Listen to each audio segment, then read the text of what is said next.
Hello friends, welcome to my channel. So நாம் இன்றைக்கி பார்க்க போகிறது ஒரு சூப்பரான பல விஷயங்கள், நல்ல விஷயங்கள் ஒன்று சேர்ந்த பொரியல். நிறைய பேருக்கு கேரட் பொரியல் பிடிக்காது. சரி, அதுவும் குறிப்பாக குழந்தைங்களுக்கு கேரட்னாவே சில குழந்தைங்க அழுகுவாங்க. அந்த மாதிரி இருக்கவங்களுக்கு இப்படி வித்தியாசமாக செஞ்சு கொடுங்க. பெரியவங்களுக்கும் தான். ஸோ முதல்ல நம்ம என்னென்ன சேர்க்க போகிறோம்னா கேரட்டை நல்லா எவ்வளோக்கு குட்டியாக சாப் பண்ண முடியுமோ அந்த மாதிரி குட்டியாக நறுக்கிக்குங்க. அதுக்கடுத்து குடமிளகா 1, 3 பெரிய கேரட்டுக்கு ஒரு குடமிளகா எடுத்திருக்கேன். குடமிளகா ரொம்ப பெரிய சைஸ் இல்லை, சின்னது தான். குடமிளகாவில் உள்ள விதை பகுதியை நீக்கிட்டேன். பீன்ஸு 6 பீன்ஸு, 3 கேரட், ஒரு குடமிளகா, 6 பீன்ஸு, ஒரு கைப்பிடி அளவு பச்சை பட்டாணி எடுத்திருக்கேன்.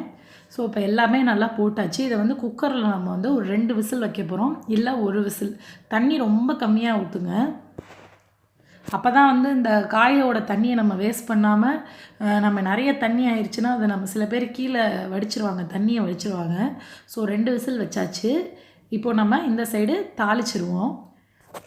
ஒரு கடாயில் எண்ணெய் ஊற்றி கடுகு உளுந்தம்பருப்பு போட்டுக்கோங்க.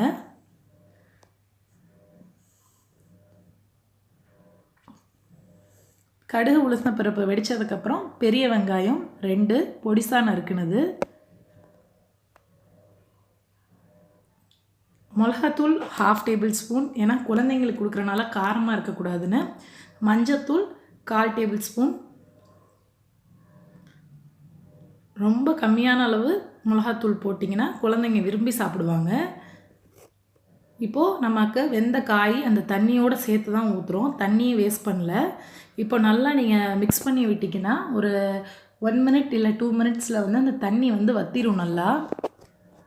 இப்போ நான் இதில் என்னென்ன அரைச்சிருக்கேன்னா தேங்காய், மிளகு, ஜீரகம். தேங்காய் வந்து ஒரு மூடி தேங்காயில் அரை மூடி அளவு தேங்காய், மிளகு 1 டேபிள் ஸ்பூன், ஜீரகம் 1 டேபிள் ஸ்பூன் போட்டு அரைச்சிருக்கோம். ஸோ ஒரு தேங்காயை உடைச்சா அதில் ஒரு மூடி இருக்கும், அதில் பாதி தேங்காய் வந்து போட்டிருக்கேன்.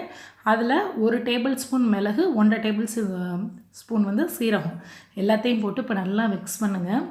இதை வந்து ஓரளவுக்கு செமி கிரேவியாகவும் நீங்கள் யூஸ் பண்ணலாம். சப்பாத்தி அதுக்கெல்லாம் வந்து டிஃப்ரெண்ட்டாக இந்த மாதிரி செமி கிரேவி மாதிரி இன்னும் கொஞ்சம் கொரியாண்டர் பவுடர் போட்டு இதை கிரேவியாகவும் யூஸ் பண்ணலாம்.